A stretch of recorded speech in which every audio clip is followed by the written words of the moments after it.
Okay, hi guys. Assalamualaikum. Welcome back to my YouTube channel, Zira Azhar. Daun seduduk, daun semalu, marilah duduk, janganlah malu. Tiba.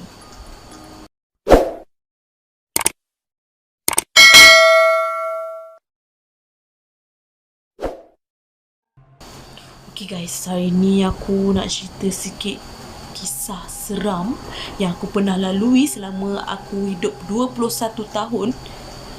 Aku lalui semua benda-benda seram dalam hidup aku. Selama aku hidup 21 tahun ni, aku tak pernah lah macam nampak yang betul-betul nampak tau benda tu. Just macam dengar bunyi, nampak kelibat-kelibat tu dah biasa dah. Just macam tu lah. Aku tak pernah lagi nampak yang betul-betul depan mata aku. Aku rasa kalau aku nampak depan mata, maybe aku lari dululah kot. Kalau ada orang member sebelah, aku tinggal je member tu kat sebelah. Okay, so hari ni aku nak cerita yang pertama pengalaman aku pada umur aku sekolah rendah, tapi aku tak ingat lah umur berapa. Masa tu aku duduk di kampung aku dekat Jendera Utara, kat Temeluk. Okay, dekat situ aku Aku tidur bersama adik aku, keluarga aku dan semualah tidur dengan arwah wan aku, arwah tu aku. And then waktu aku tidur, aku tak tahulah aku ni mimpi ataupun memang benda tu terjadi kepada aku. Tapi masa aku cerita kat mak aku tu, aku rasa aku mimpi kot. Aku pun tak ingat lah rasa mimpi. Sebabnya korang pernah tak rasa kena tindih dekat badan? Macam aku waktu tu aku rasa macam aku kena tindih, tapi bukannya kena tindih dengan benda tu. Aku rasa macam ada something dekat atas bumbung arwah wan aku tu, ada macam kayu tau. Tapi aku rasa aku mimpi sebabnya arwah wan aku punya rumah ada zinc, bukan kayu. So aku pelik, kenapa macam kayu tu yang empak aku. So bermakna waktu tu punya aku tak ingat siapa yang cakap kat aku yang aku ni bukanlah kena hempak dengan kayu, tetapi kena hempak dengan benda tu lah. Makhluk halus tu. Aku tak nak sebut lah, aku pun dah meremang dah ni. Kan aku pula cerita malam-malam, jadi tak apalah. Aku ni kadang-kadang penakut juga, tak adalah hebat sangat kan. Okay, so waktu aku rasa aku mimpi lah waktu tu. Aku rasa kayu tu macam kayu tu besar, panjang daripada atap. Sedangkan atap arwah wan aku tu adalah zinc. Tapi benda tu hempak kat aku rasa macam berat sangat waktu tu. And then aku tak ingat aku menangis ke, aku meraung ke, aku pun tak ingat lah. So pada tu aku bangun, aku just cerita je lah kat mak ayah aku. Dekat mak aku dengan arwah wan aku. Macam tu je lah aku cerita. Itu yang pertama lah. Itu tak menarik sangat sebabnya aku rasa macam tu je kan. So yang kedua, pengalaman hantu yang kedua, hantu pula, cakap kuat pula kan dia datang. Astaghfirullahalazim, jangan kau mencabar.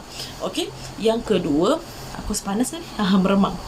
Yang kedua, pengalaman aku pernah dekat mana lah waktu tu. Okay, ni cerita waktu aku dah besar lah. Sebab waktu kecil aku waktu kecil aku pernah, waktu tu aku demam dekat rumah ni lah. Sebab rumah ni, Alhamdulillah, rumah ni aku dah duduk lama daripada aku kecil lagi. So waktu tu aku demam. Aku ni kalau demam aku meracau sikit waktu kecil dululah. Aku ni jarang demam, tapi bila aku demam aku akan meracau, memang teruk. And then pada satu tahap tu, aku ternampak dekat bayang-bayang dinding bilik ni. Dia dinding belah ni waktu tu, dia tak ada lagi ni. Dinding tu kat sini, aku tidur dekat luar, dekat pintu luar sana. And then aku tidur kat luar tu, aku nampak dekat dinding ni macam ada bentuk tanduk syaitan. Macam tu lah. And then aku rasa macam, ya Allah, apa benda tu. Aku macam terkejut lah, aku demam. Sebab orang kata bila demam ataupun sakit ni, benda-benda tu memang suka. So tak heran lah kan benda tu kan ada waktu kita sakit. Okay, so waktu tu aku memang tak tahu lah nak cakap meremang tak meremang juga, sebab aku tengah sakit, aku tengah demam. So aku nampak benda tu kat dinding memang terbayang-bayang. And then aku ni bila tiap kali aku waktu kecil, aku selalu akan bayangkan macam, aku tak tahu nak cerita macam mana benda tu. Benda tu besar, macam nak bayangkan. Aku tak tahu nak cerita macam ni kat orang, tapi benda tu macam mempak aku. Benda tu macam tiba-tiba aku buka pintu. Aku tak tahulah. aku keliru sangat. Sebab benda yang aku nak cerita ni aku tak boleh nak sampaikan macam mana. Sebab kalau korang kena benda tu pun korang tak reti nak sampaikan ke orang macam mana. Sebab benda tu sangat-sangat pelik. Kau rasa nak menangis bila kau menghadapi benda tu. Aku tak tahu mendapa benda tu. Tu yang aku selalu, dia macam halusinasi, tak tahulah. Pening.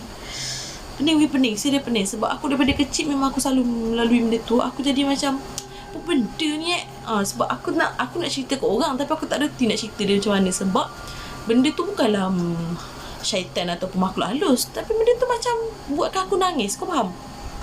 Dah, aku pun tak faham macam benda macam tu lah.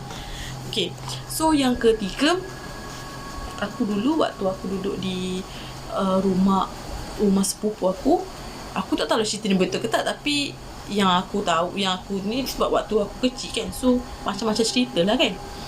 Waktu aku kecil, aku ni jenis tidur mengigau. So aku mengigau akan pergi ke mana-mana tempat lah. Macam contoh, daripada tiba-tiba kepala kat bawah ni, tiba kepala kat atas, macam tu lah. And then waktu tu kita orang tidur ramai-ramai kat ruang tamu, kat rumah sepupu aku tu. And then kita orang tidur kat ruang tamu. Aku pula tergolek-golek sampai ke bawah meja. Sebab meja dia dekat dengan ruang tamu. Sebab tu rumah baru, sebelah dia ada dua belah rumah. Satu ni rumah lama dia, and then ni rumah baru dia.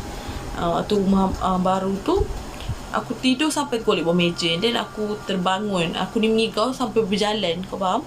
Aku pergi buka pintu dekat luar tu, nak pergi masuk dalam hutan belakang rumah dia. Belakang dia, rumah dia tu ada macam kelapa sawit. And then tahulah kan, hutan ni mesti banyak makhluk-makhluk halus ni. And then yang aku dengar cerita dulu, belakang rumah dia tu macam ada BUNIANA. Tak betul-betul BUNIA.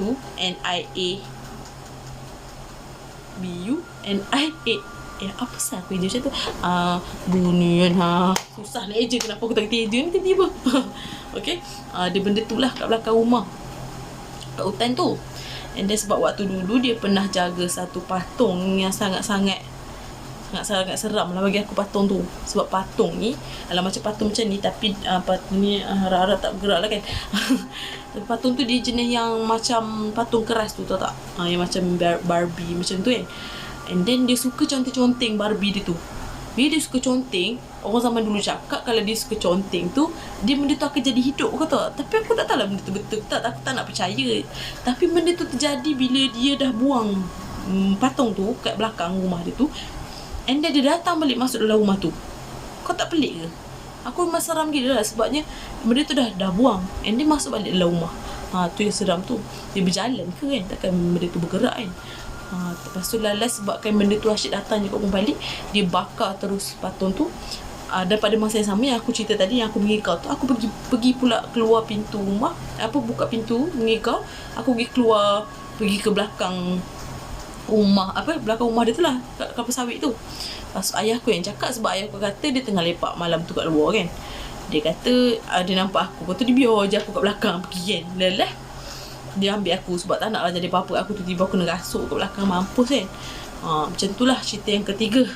Cerita yang keempat, ini pada aku pergi, waktu tu aku belajar di college. Tak boleh sebut college mana. Tentang college aku banyak aku nak cerita, tapi bukan sekarang lah. Untuk cerita seram-seram yang aku pernah lalui kat luar lah. Untuk cerita college kita buat next video, okay? Okay, untuk yang ni aku pernah pergi camp PLKN punya tempat dekat Temerloh. Apa nama PLKN tu aku tak ingat, tapi dekat Temerloh lah PLKN tu. Masa tu orang dah lama, macam budak-budak PLKN ni baru habis kan. So just kita orang ni macam nak pergilah, nak motivasikan diri apa semua kan, nak pergi buat jaga trekking semua macam-macam lah. And then waktu kita orang masuk tu, ada seorang budak ni macam geng-geng aku lah kan. Dia lelaki, and then dia selalu celupa mulut dia. And then celupa sangat mulut dia. Then dia pergi cakap dia tu kan, nak cakap dulu POCONG. Dia pergi cakap benda tu waktu mula-mula masuk kat situ.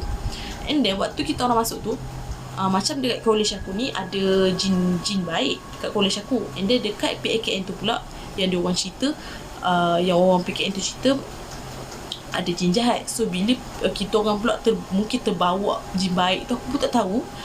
Sebab kita orang kalau kat college kita orang, kalau benda-benda kita orang kena mengaji, kena solat apa semua, sebab supaya jin baik tu tak marah. Faham tak? Macam tu lah. Kalau macam dekat PKN tu, kita orang just masa mula masuk tu, aku macam dah mula masuk tu aku dah takut tau. Tapi macam mana nak fikir. Tapi tiba-tiba bila 2-3 hari dah duduk situ, ramai pula yang cerita seram-seram kan. First tu yang pengalaman aku sendirilah. Waktu tu malam first ke malam kedua tak kan, kita orang nak tidur. Kalau PAKN kan dia punya katil macam ni kan, katil panjang macam tu kan, and then ada cermin kat sana, cermin kat sini, macam tu. Memang seram kan kalau tidur macam tu. Aku pula duduk betul-betul tapi tingkat ujung sekali. Kau bayangkan macam mana. And then malam tu macam malam tu kita orang macam nak tidur lah dah kan, dah pukul 1 lebih. Lepas tu macam mana aku tak ingat lah. Tapi waktu tu aku nak susah nak tidur, semua susah nak tidur malam tu kan. Tiba-tiba ada seorang ni terdengar bunyi. Aku pun ada dengar juga bunyi yang sama, tapi aku tak tegur sebab aku mana nak tegur. Dia bunyi macam ni. Waktu malam tu tengah baru-baru nak tidur, tiba-tiba dia bunyi tolong macam tu kan. Tapi bunyi dia jauh sangat. Bak kata orang lah kan, bila bunyi tu jauh, benda tu dekat. Bila bunyi tu dekat, maknanya benda tu jauh. Masa tu bunyi tu jauh, maknanya benda tu memang dekat dalam bilik kita orang. Tapi aku malah nak tegur, aku diam je lah. Aku macam tutup mata. Aku tak pernah cermin tingkap belah sana sebab aku macam takut lah kan. Sebab kat tingkap kan, aduh aku risau lah kan. Kalau dia tiba-tiba bar kat muka aku, aku tak terkejut kau, gitu kan. Lepas tu member aku yang kata yang keberapa tu, dia pergi tegur weh. Dia tegur macam ni, kau dengar bunyi tu? Dia cakap macam tu. Aku cakap macam ni, tak payah tegur lah, tak tahu je lah, tak payah tegur lah. Aku dah seram kan, kau pergi tegur pula. Lepas tu okey betul tidur. Nak buat tidur tapi tak lepas tidur. Lepas tu dalam pukul 1 ke 2, 3 pagi macam tu, yang seorang kawan aku ni dah tak boleh tidur langsung. Aku dah tidur waktu tu sebab aku cuba untuk tidur juga, sebab aku malas nak tengok benda tu kan. Lepas tu yang seorang tu nama dia Dina, kawan aku, dia pula macam tak boleh tidur. Aku rasa Dina aku tak ingat, tapi Dina lah rasanya. Pukul 1, 2, 3 pagi dia tak boleh tidur. So dia buka lampu. Waktu dia buka lampu tu, junior aku ni, dia ternampak dekat katil kosong yang dalam tu ada macam dah cukup lah kita punya tempat kan. Tapi ada satu katil kosong, tiba-tiba ada orang. Junior aku nampak katil tu tak ada orang. Memang tak ada orang waktu malam sebelum kita orang tidur.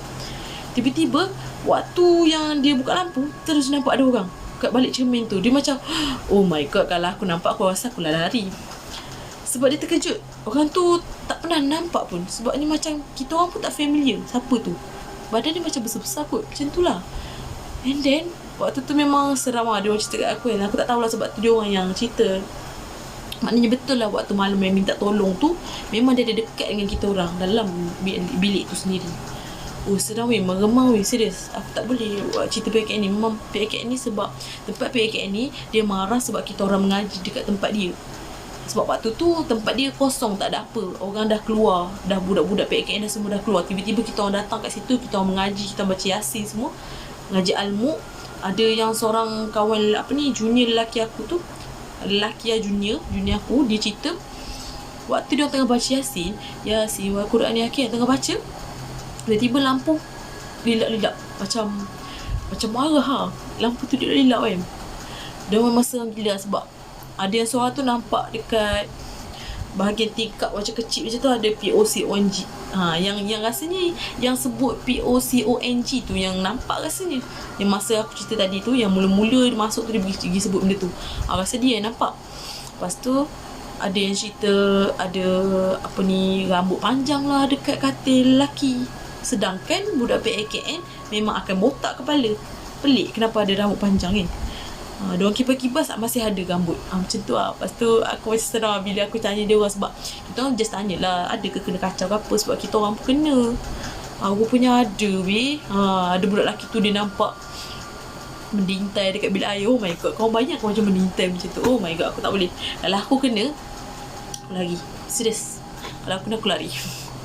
Okay, so itulah banyak pengalaman aku dekat PAKN ni. Sebabnya PAKN ni biasalah tempat-tempat macam tu kan. Siapa yang pernah pergi PAKN memang dia akan rasa lah benda tu.